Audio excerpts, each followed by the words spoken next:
নাম হলো সালাউদ্দিন। নাম কি? সালাউদ্দিন। তারেক জিয়াকে বলেছে জাতীয় ইমাম। আপনারা বলেন তো, ইমামতি করবার গেলে তার একটা ঢপ নাই? এ কথা কন না কেন, ঢপ নাই? এই যে আমি ওয়াজ করবার যাচ্ছি, এখানে প্রধান অতিথিরা যত বক্তব্য দেখ, মানুষ কিন্তু তার চেহারার দিকে তাকাবি না, কিন্তু প্রধান বক্তা বসার সাথে সাথে দেখবি দাড়ি ঠিক আছে কিনা, টুপি ঠিক আছে কিনা, হুজুরের জুব্বা ঠিক আছে কিনা। আয় হায়, মসজিদের ইমাম খালি দাঁড়িয়ে না খাটো ভাই, আমার ফতুয়া চাচ্ছে, হুজুর ইমামের দাড়ি যদি এক মুষ্টির নিচে হয় ওর পাশে নামাজ হবি? আমি বললাম তোর দাড়ি? কয় আমার নাই। তো তোর নাই, তুই হুজুরেরটা মাপতেছিস? আমার নাই, তাই বলে ইমামের থাকা লাগবে না? তোমরা যাকে ইমাম বলতেছ তারেক জিয়াকে, তার দাড়ি কয় ফুট?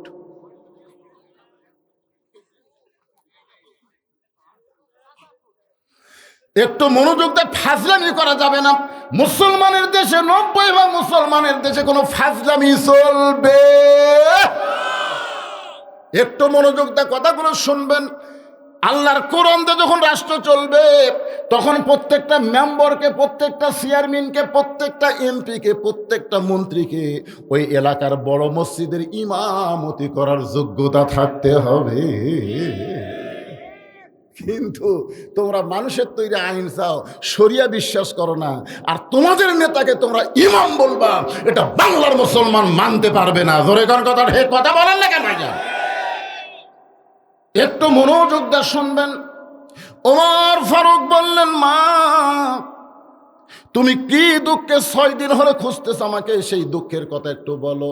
এবার মেয়েটা বলতেছে, আমির আল মুমিনিন, আমার জীবনের সবচাইতে বড় দুঃখ হলো, একটু মনোযোগ দিয়ে শুনবেন, রাজি আছেন তো?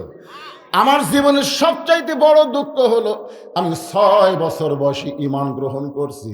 শুধুমাত্র ঈমান গ্রহণ করার অপরাধে 12 বছর আমাকে জেলখানায় বন্দি করে রাখছে। আমার কোনো দোষ নাই, একটাই মাত্র দোষ, আমি ঈমানকে গ্রহণ করছি। ঈমানের কলেমা পড়া এটা সহজ, কিন্তু ঈমানকে গ্রহণ করা এটা খুবই কঠিন। আমাদের বাংলাদেশের আল্লামা সাইদি হুজুর শুধু ওয়াজ করে নাই, বাস্তবে কোরআনকে গ্রহণ করার কারণেই বিনা অপরাধে তাকে 13 বছর জেলখানায় বন্দি করে রাখছে। দরকার কথা ঠিক। আপনারা বলেন তো, আল্লাহর তদন্ত সত্য না হাসিনার তদন্ত সত্য? আল্লাহ কি তদন্ত করেছে? ইন্নামা ইয়াখশাল্লাহ মিন ইবাদিহিল উলামা।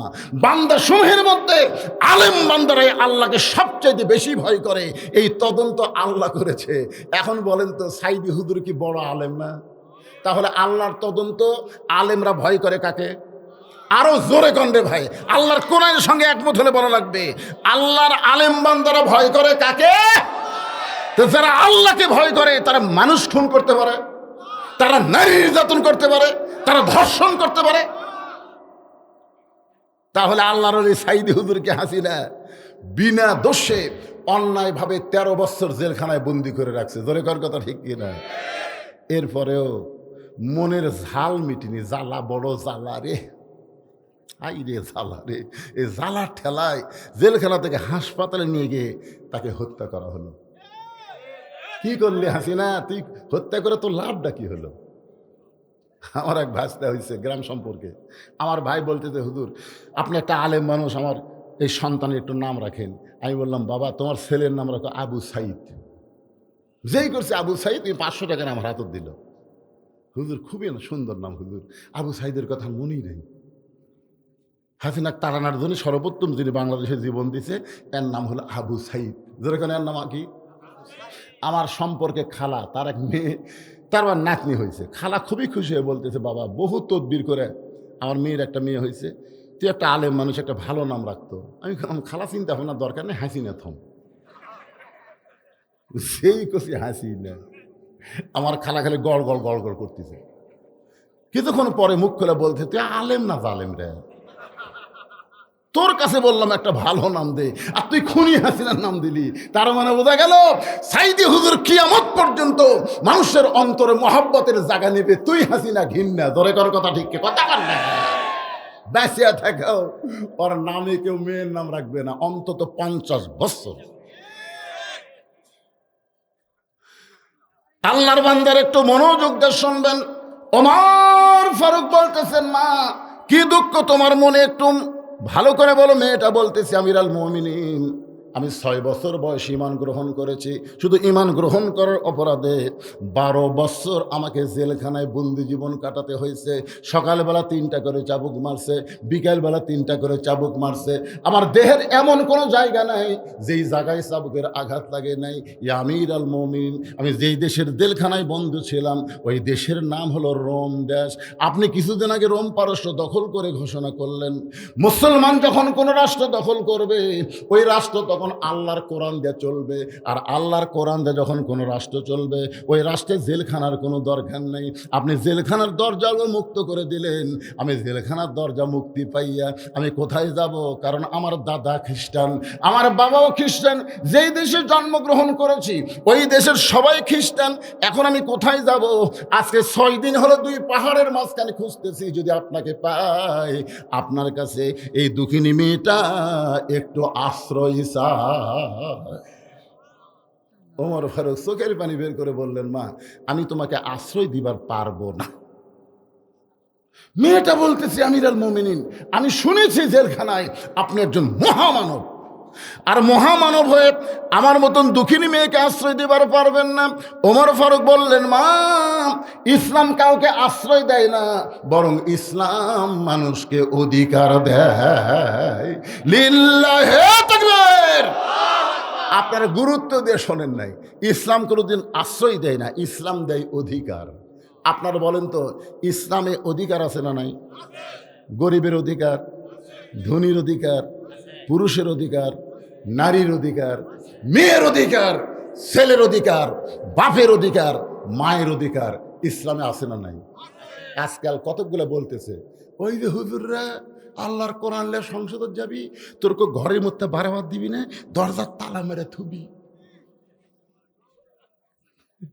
এমন ভাবে আমার এলাকার এক বেয়ান আমাদের কইছে, কেন ভোট দিব কাক? তখন ইসলামী দলের কথা কছে, কয় পাছা লাল করবি রে, তুই নামাজ পড়িস, প্রত্যেক ওয়াক্ত নামাজের জন্য 10টা করে বাড়ি পাবি, এখন কি করবো? তাহলে তো দেওয়া যাবি না ভাই। আপনার বলেন তো, যেই এলাকায় কাপড় পরা 25টা পাইছে, সবাই কাপড় পরে, ওই এলাকার কেউ যদি ন্যাংটা হয়ে ঘরে, কেমন লাগবে? কথা কন না কেন, কেমন লাগবে? সবাই কাপড় পরে, কিন্তু এক ব্যক্তি ন্যাংটা হয়ে ঘরে, ওকে আপনার ঘুরতে দিবেন? হয় কাপড় পরে দিবেন, না হয় এলাকাতে বাইরে। কাপড় পরা সমাজের মধ্যে ন্যাংটা চলবি না, ধরে কোন কথা ঠিক কিনা? যখন নামাজ 25টা পাবে তখন প্রত্যেকটা মানুষটা আপন ইচ্ছায় নামাজ পড়বে। নামাজ না পড়া মানুষকে ন্যাংটার মতন মনে হবে। ধরে কোন কার মতন মনে হবে? আজকে পড়তেছে না, কিন্তু একদিন ঠিকই পড়বে। মেয়েটা বলতেছে আমিরাল মুমিনিন, তাহলে ইসলাম আমাকে কি অধিকার দিল?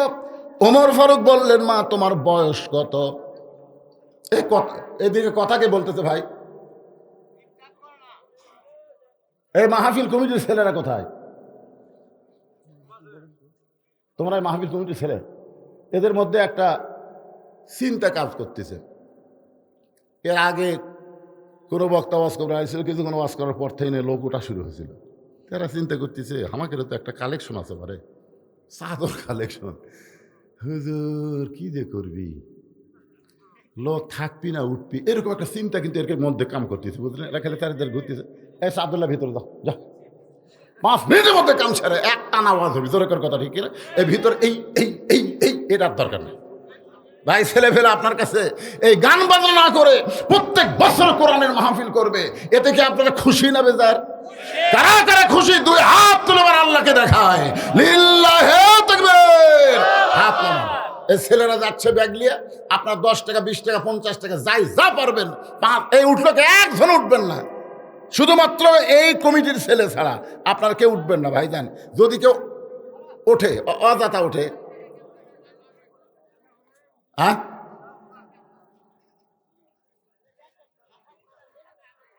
হ্যাঁ দেন দেন, সবাই দেন, ব্যাগের মধ্যে যিনি যা পারবেন। আল্লাহর কোরআনকে সহযোগিতা করেন, গান বাজনাকে সহযোগিতা না। এর আগে এখানে গান হতো 16ই ডিসেম্বর, ধরে গান ঠিক কিনা? এরা গান বাদ দেয়া 5টা বছর হলে কোরআনের মাহফিল করতেছে। ভাই যান, দেন, সবাই দেন, আল্লাহর রাস্তে দিয়ে দেন। 10, 20, 50, 100 টাকা যে যা পারবেন দিয়ে দিবেন আল্লাহর রাস্তে। যুবকগুলো যেন আর গানের দিকে না যে কোরআনের পাগল হয়ে যায়। যেই যুবকেরা কষ্ট করে মেহনত করে প্রতি বছর, একজন বলল, হুজুর আমি প্রতি বছরে 3000 দেই, আমার ভাইও দেয় 3000, আমার বাপ দেয় 1000, আমার বোন দেয় 2000, এভাবে তারা সবাই প্রতি বছর দেয়। কোরআনের জন্য টাকাগুলো দিয়ে মাহফিল করতেছে। আমরা সবাই আল্লাহর কাছে বলবো এই যুবকগুলোকে যেন আল্লাহ 5 ওয়াক্ত নামাজি কবুল করে। জোরে কোন আমিন, জোরে বলে আল্লাহুম্মা আমিন। অনেক যুবকেরা কোরআনের মাহফিল করে কিন্তু নামাজ পড়ে না। আপনার বলেন তো, নামাজ না পড়ে এরকম মাহফিল করলে কাম হবে? এই জন্য যুবকদের জন্য আমার আওয়াজ আছে অবশ্যই, ইনশাল্লাহ। হ্যাঁ, দিয়ে দেন। ওই সাইড থেকে একজনও বের হয়নি কেন? ওই সাইড থেকে বের হও। একজন ওটা বসা করবেন না। এরা আপনাদেরকে মুরব্বী যুবকের মধ্যে পড়ছে। দেখ মুরব্বী, ওটাই আসল। সবাই একটু জিকির করেন, লা ইলাহা ইল্লাল্লাহ, জোরে লা ইলাহা। ঠান্ডাই খাও।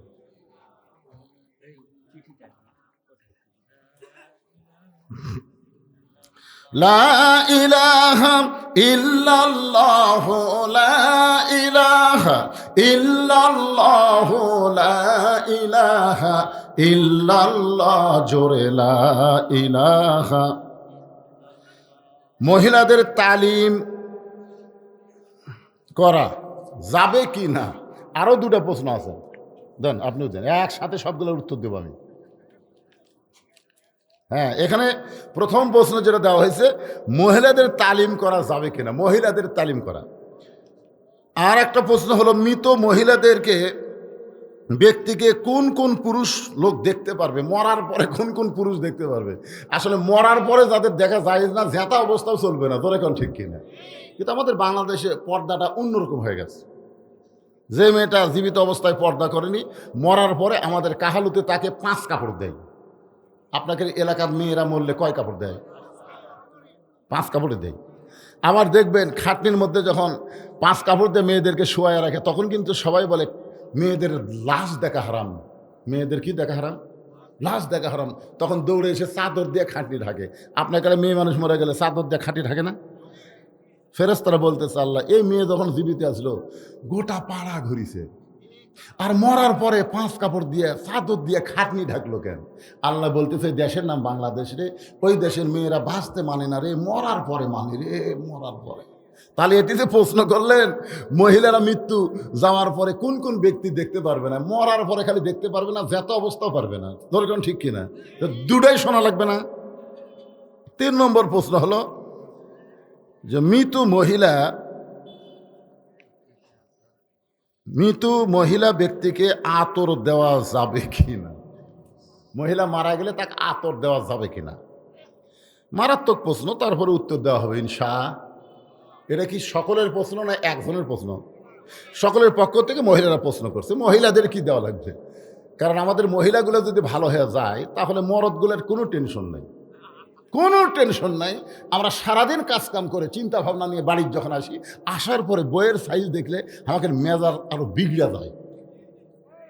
রাস্তাঘাটে যেগুলো দেখলাম সেইগুলাই ভালো রে, বাড়িটা তো সাইজ নাই। আসলে সাইজ হয়ে থাকে না। উনি যখন আবার কোনো জায়গায় বেড়াবার যায়, তখন সাইজ হয়ে বেড়াবার যায়। জোরে কোন কথা ঠিক কিনা? এই জন্য মায়েরা, আপনাদের জন্য ওয়াজ আছে, একটু মনোযোগ দিয়ে শুনবেন। যেই কথা বলতেছিলাম, ওমর ফারুক মেয়েটাকে বললেন, মা এখন তোমার বয়স কত? মেয়েটা বলতে 6 বছর বয়স ঈমান গ্রহণ করেছি, আর 12 বছর জেলখানায় বন্দি জীবন কাটাইছি। 6 আর 12 একত্র করলে কত হয়? ওমর ফারুক বললেন, মা 18 বছরের একজন যৌবনা নারীর জন্য ইসলামের 1 নম্বর অধিকার হলো ভালো একটা ছেলের সঙ্গে বিবাহ বসা। আপনারা সবাই সুবহানাল্লাহ করেন না? এখানে কিন্তু বলা হয়নি যে সুন্দর একটা ছেলের সঙ্গে বিয়ে বসা, সুন্দর ছেলের কথা বলা হয়নি, বলা হয়েছে ভালো ছেলে। কারণ সুন্দর ছেলের কথা বললে আমার মতন বদরশীদ বউ পাতাম না। কারণ আমার মধ্যে সৌন্দর্যের কিছুই নেই। একে তো মাথা সাত পড়া, দ্বিতীয়ত কালো। অধিকাংশ মেয়ের বাপ বলবে এটার সাথে চলবি না। কিন্তু এখানে ক্যাপাসিটি হলো ভালো একটা ছেলে। ভালো ছেলে বলতে আপনারা কাদেরকে বুঝতেছেন? ভালো ছেলে কারা? এই শোনেন, মনোযোগ দিয়ে শোনেন। ভালো ছেলে যেটা প্রথম আমাদেরকে ধরা লাগবে সেটা হলো যারা বিবাহে মহারণা নগদ দেয়, 1 টাকাও ডিমান্ড নেয় না, এরা হলো ভালো ছেলে। ধরে কেন কি ছেলে? মহারণা নগদ দেয়। মহারণা দেওয়া কি ফরজ, আর ডিমান্ড নেওয়া কি হারাম। আজকে আমাদের বাংলাদেশে অনেকেই দেখবেন বিয়াতে মহারণা বাকি আর ডিমান্ড নগদ। মেয়ের বাপ বলছে বিয়ের দিনই আপনাকে আগে দিয়েছি 40,000, বিয়ের দিনে আরো 10,000 দেব। এখন ছেলের বাবা সে বিয়ার আগে বলতেছে আপনি তো 40,000 দিয়েছেন, আর 10,000 টাকা। তখন 5,000 টাকা দিয়ে বলতেছে আজকে অনেক কষ্ট করে 5,000 দিচ্ছি, আর 5,000 বিয়ার 15 দিন পরে দেবো। তখন ছেলের বাপ বলতেছে আপনি জানেন ওয়াদা খেলাফ করা কি? আপনি জানেন ওয়াদা খেলাফ করা কি? আপনি আমাকে ওয়াদা দিয়েছেন আজকে 10,000 টাকা দিবেন, আর 5,000 দিয়ে বলতেছেন পরে দিব। আমি বললাম ভাইরে কি হচ্ছে? তখন মেয়ের বাপ বলতেছে হুজুর আপনি একটু আসেন। ছেলের বাপ বলতেছে হুজুর আপনি আগে বলেন তো ওয়াদা খেলাফ করা কি? আমি বললাম ওয়াদা খেলাফ করার মুনাফিকি। দেখেন আমার সঙ্গে মুনাফিকি করলো। আমি বললাম পাগলা, ডিমান্ড নেওয়া কি? চিন্তা করে দেখেন, ভালো ছেলে বলতে তাদেরকে বোঝা যায় যারা বিবাহের দিনে মহারণা নগদ দেয়, 1 পয়সা ডিমান্ড নেয় না। যেই ছেলেটা মাথায় টুপি পরে মুখের দাড়ি রাখে, কোনোদিন দাঁড়ায় পেশাব করে না, 5 ওয়াক্ত নামাজ জামাতের সঙ্গে আদায় করে, এই ছেলেটা দেখতে যেমনই হোক ছেলেটা হলো ভালো ছেলে। ওমর ফারুক বললেন মা তোমার তো ঘটকালি করার কেউ নাই, তোমার কোনো অভিভাবক নাই, আমি তোমার অভিভাবক হয়ে একটা ছেলের কথা বলতেছি, দেখো তোমার ছেলেটা তোমার পছন্দ হয় কিনা। মেয়েটা বলতেছে আমির আল মুমিনিন, তাহলে আপনি বলেন তো আপনার কাছে ভালো ছেলেটাকে। ওমর ফারুক বললেন মা ছেলেটার বয়স হলো 22 বছর, লম্বায় হলো 6 ফুট 2 ইঞ্চি। ছেলেটার বয়স হলো 22 বছর, লম্বায় হলো 6 ফুট 2 ইঞ্চি, গায়ের রং ফর্সা, মুখের চেহারা চাঁদের মতন। ছেলেটার নাম হলো আব্দুল্লাহ, বাবার নাম হলো আমি ওমর। ছেলেটার যোগ্যতা হলো 6 লক্ষ হাদিসের হাফেজ, ছেলেটার যোগ্যতা হলো 30 পারা কোরআনের হাফেজ। আমার আব্দুল্লাহর সঙ্গে তোমার বিয়েটা দিয়া তোমাকে আমার বৌমা বানায়া আমার বাড়িতেই তোমাকে অধিকার দিবার চাই। লিল্লাহে তাকবীর। আপনারা বলেন তো অধিকার আছে না নাই? ওমর ফারুক বললেন মা আমার আব্দুল্লাহর সঙ্গে তোমার বিয়েটা দিয়ে তোমাকে আমার বৌমা বানায়া আমার বাড়িতেই তোমাকে অধিকার দিবার চাই। বৌমা বানায়া ধরে কন কি মা? ছেলের বউকে আপনারা কি বলেন? বৌমা। আমি রাজশাহীর বাগমারাই 3-4 বার বললাম ছেলের বউকে আপনারা কি বলেন? কই বৌমা। কিন্তু আমার পাশে সভাপতি আছে, ওই কথা কয় না। আমি খালি চিন্তা করি করে সবাই বৌমা কয়, সভাপতি কয় না কেন? তাই আমি বললাম কে ভাই আপনার কি ছেলে নাই? যেরকম আমার ছেলে নেই, আমি জীবনে বৌমা পাবো না, কারণ আমার 3টাই মেয়ে। তা আপনি কি আমার দলে? তখন না হুজুর আমার 2 ছেলে বিয়ে দিছি। তো তাহলে আপনার তো 2টা বৌমা আছে, আপনি কথা কন না কেন ভাই? তখন বলে হুজুর আপনি যখনই বৌমা বলতেছেন তখন আমার কলজে জ্বলে যাচ্ছে, কারণ 2টা বেটা বিয়ে করাছি, আমি বৌমা পাইনি। এই 2টা হলো বউ দজ্জাল। এই বিয়ে করানোর পর থেকে ওরা বাড়িতে এসে আমার 2 ছেলেকে এমন বুঝ দেওয়া দিছে, এখন আমার 2 ছেলে আমার ছেড়া শহরে থাকে আর আমরা গ্রামত পড়ে থাকি। আগে আমার ছেলে 2টা ভালোই আসলো, কিন্তু বিয়ে করার পরে কি মালদের ভালো। তা আপনি যখন বলেন বৌমা তখন কলজাত আঘাত লাগে হুজুর, আমি বৌমা পাইনি, আমি পাচ্ছি বউ দজ্জাল। ধরে কোন বউ কি? এখন আপনারা যারা বেটা বিয়ে করাছেন আপনারা কি মাল পাচ্ছেন, বৌমা না বউ দজ্জাল? এখন আর সবাই কথা খায় না, বেটার বউকে বলা লাগবে বৌমা। কিন্তু বর্তমান পরিবেশে অনেক ছেলে আছে দেখবেন বইয়ের কথা মতো চলে, স্বামীর বইয়ের কথা মতো চলে, বউ যা বলে তাই শোনে। এরকম কিছু ছেলে আছে না নাই? যেরকম আছে না নাই? ওমর ফারুক বললেন মা আমার আব্দুল্লাহর সঙ্গে তোমার বিয়ে দিয়ে তোমাকে আমার বৌমা বানায় আমার বাড়িতেই তোমাকে অধিকার দিবার চাই। মেয়েটা বলতেছে আমির আল মুমিনিন আপনার আব্দুল্লাহর চাইতে ভালো কোনো ছেলে কি দুনিয়াতে নেই? ওমর ফারুক বললেন মা বর্তমানে আমার আব্দুল্লাহর চাইতে ভালো কোনো ছেলে আমার চোখে পড়ে না। মেয়েটা বলতেছে আমির আল মুমিনিন আপনার চোখে হয়তো আব্দুল্লাহর চাইতে ভালো কোনো ছেলে ছেলে না থাকতে পারে, কিন্তু আমার কাছে একটা ভালো ছেলের খবর আছে। ওমর ফারুক চমকে গিয়ে বলে, মা, তোমার কাছে যেই ভালো ছেলের খবর আছে সে ছেলেটাকে? মেয়েটা বলতে, ছেলেটার নাম হলো হোসাইন, আর বাবার নাম হলো হযরত আলী, মায়ের নাম হলো ফাতেমা, আর নানার নাম হলো মুহাম্মাদুর রাসূলুল্লাহ। এখন আপনি বলেন, আপনি বলেছেন ভালো একটা ছেলের সঙ্গে আমার বিয়ে বসার অধিকার আছে। এখন ভালো ছেলেকে আব্দুল্লাহ না হোসাইন? ওমর ফারুক বললেন, মা, তুমি যে ছেলেটার খবর দিলা সেই হোসাইন আমার আব্দুল্লাহর চাইতে হাজার হাজার গুণ ভালো। মেয়েটা বলতে যে হোসাইনের মতন ভালো ছেলে থাকতে আপনার আব্দুল্লাহর সঙ্গে আমি বিবাহ বসবো, কারণ আপনি বলেছেন ইসলাম আমাকে ভালো একটা ছেলের অধিকার দিছে। তো ভালো ছেলে হোসাইন থাকতে আপনার আব্দুল্লাহর সঙ্গে আমি বিয়ে বসবো না। ওমর ফারুক মেয়েটাকে নিরাপদ আশ্রয় দিয়া পরন্ত বিকেলবেলা হযরত আলীর বাড়ির দরজায় গেলেন। বাড়ির দরজায় গিয়ে রাসূল বলেছেন, ওই বাড়িওয়ালাকে ডাক দেওয়ার আগে তুমি দরজা বরাবর একটা সালাম দাও। সালাম দেওয়া হলো নবীর সুন্নত।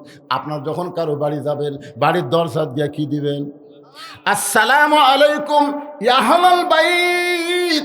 এই বাড়ির মধ্যে যারা আছো তাদের সকলের উপর আল্লাহর রহমত বর্ষিত হোক। এখন সালামের উত্তর যদি নাও আসে তাও দেওয়া লাগবে। আপনার যে গোরস্থানের পাশ দিয়ে যান, কবরের ধার দিয়ে যান আপনারা, তো কবরের ধারে যা কি সালাম দেওয়ার কথা আছে না নাই? আপনার কি উত্তর পান? কিছুদিন আগে ফেসবুকে দেখলাম এক লোক গোরস্থানের মধ্যে ঘাস কাটতেছে, পাঁচির ধারত, জোরে করে কাট ধারত। তো এক লোক এই পাঁচির ধার দিয়ে আসসালামু আলাইকুম ইয়া আহলাল কুবুর। তখন চিল্লে বলছে, ভাইরা আমার খবর ভালো না। সেই কথা ভালো না, আমি মারছে দৌড়, স্যান্ডেল জুতা চাইছিল ফেলিয়ে দৌড়। ওই মনে করছে কে রে, জীবনে বহুদিন সালাম দিলাম, উত্তর পাইনি। আসলে কি মরা কবর থেকে উত্তর দিছে না জেতাই মারছে?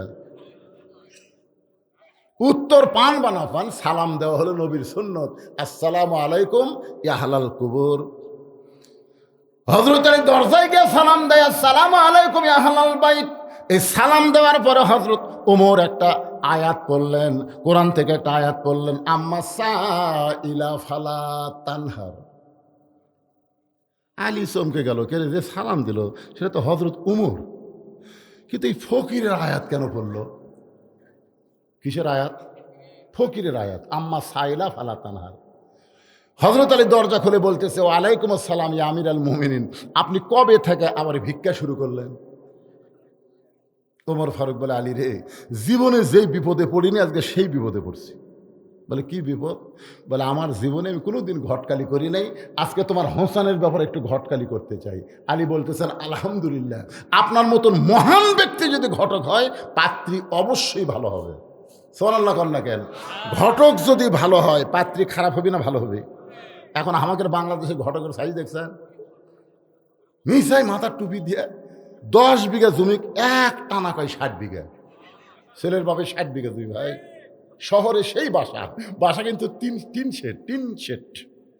শহরের ভিতরে না, শহরের এক সাইডে 3 শেড, 3টা ঘর আছে, আর ওই শহরের বাসা 3 তালা। এরকম ঘটক আছে না নাই? জোরে করে আছে না নাই? ঘটক যদি ভালো হয় তাহলে অবশ্যই পাত্রী ভালো হবে। ওমর ফারুক বলেন, আলী রে, পাত্রীর 1 নম্বর গুণ হলো 6 বছর বয়সে ঈমান গ্রহণ করেছে। পাত্রীর 2 নম্বর গুণ হলো 12 বছর তাকে জেলখানায় বন্দি জীবন কাটাতে হয়েছে। পাত্রীর 3 নম্বর গুণ হলো সকালবেলা 3টা করে চাবুক, বিকেলবেলা 3টা করে চাবুক মারছে, এরপরও মেয়েটা ঈমান হারা হয় না। ওমর, আলী বলতে তো হযরত ওমর লক্ষ্য করি, আমির আল মুমিনিন, আপনি যেই গুণটা বললেন এইরকম একটা মেয়ে আমার হোসেনের জন্য আমি মনে মনে খুঁজতেছিলাম।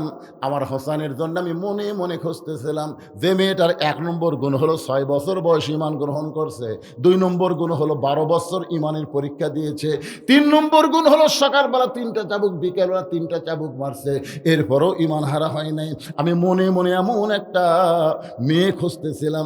ওমর ফারুক বলে, আলী ভাই, আমার আব্দুল্লাহর সঙ্গে বিয়ে দিবার চাইলাম, কিন্তু মেয়েটা আমার আব্দুল্লাহকে চয়েস করে না, তোমার হোসেনকে করছে কামনা। এখন বলো আমার ঘটকালি কবুল হয়? আলী বলতেছে, আমির আল মুমিনিন, আমার পক্ষ থেকে কোনো আপত্তি নাই। ওমর ফারুক বলতেছে, ভাইজান আসেন তাহলে একটু কোলাকুলি করি।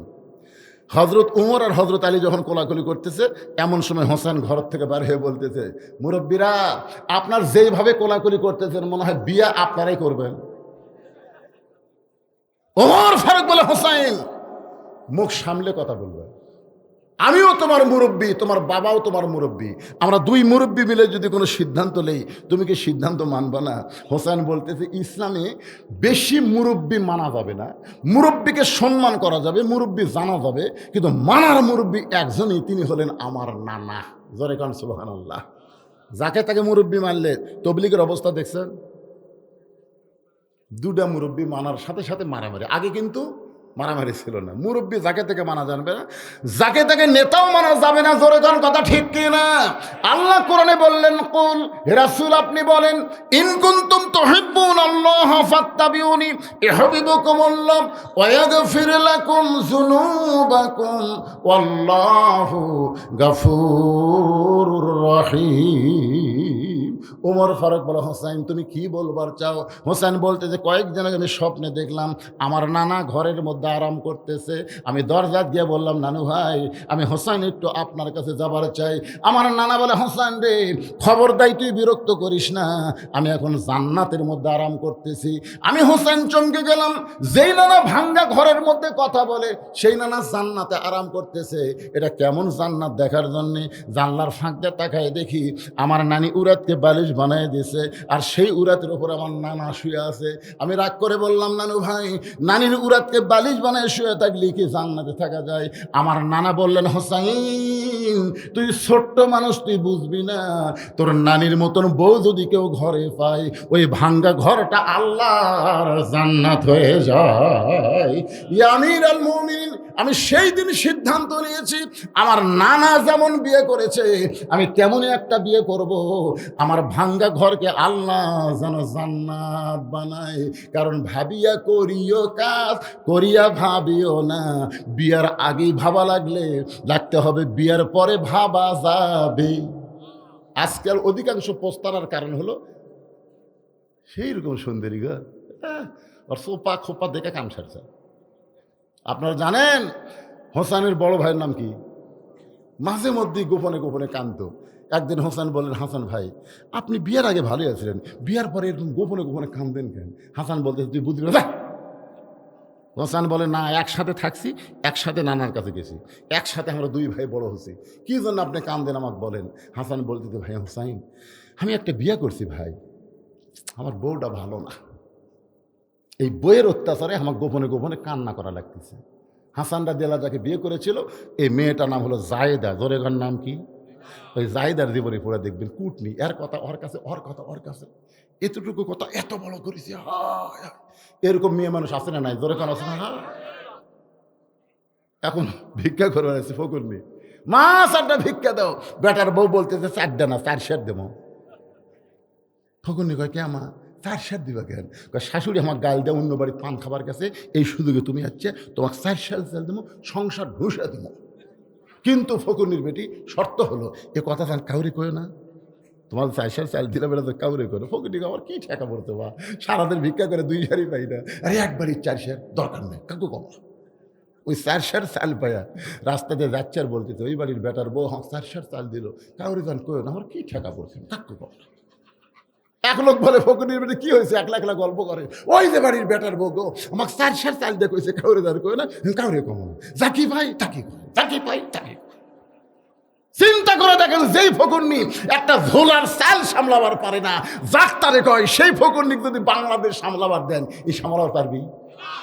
এর আগে যা হসে হসে, আর কোনো ফকুরনি চলবি না, এখন থেকে ফকিরের হাতে বাংলাদেশ থাকবি। তোরে কোন কথা ঠিক? মেয়েদের দিন শেষ, সবাই বলবেন মরদের বাংলাদেশ, নারীদের দিন শেষ। কে মরদ মানুষ আপনার জোরে কর না কেন বারে? আমার আগে দ্বিতীয় বক্তা ওয়াজ করে গেল কোরআনের আয়াত দিয়া, আর রিজালু কাওয়ামুনা আলান নিসা, পুরুষেরা উপরে থাকবে, নারীরা তলে থাকবে। এটা কি আমার কথা না আল্লাহর কথা? জোরে কর, কার কথা?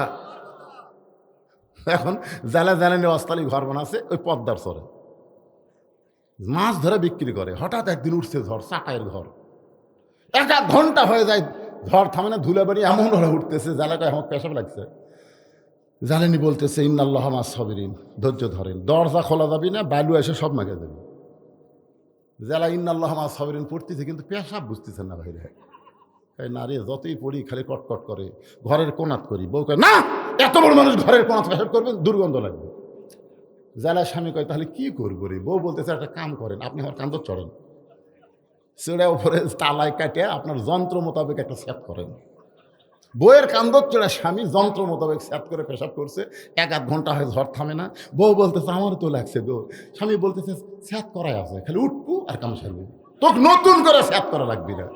এবারে বউ স্বামীর কান্দে চড়ে পেশাব করে, একটা পেশাব ভেড়া যায় না ভাই, সব বুক ভিজে যায়। স্বামী চিল্লা এই পেশাব করিস কোন জায়গা, পরে কোন জায়গা।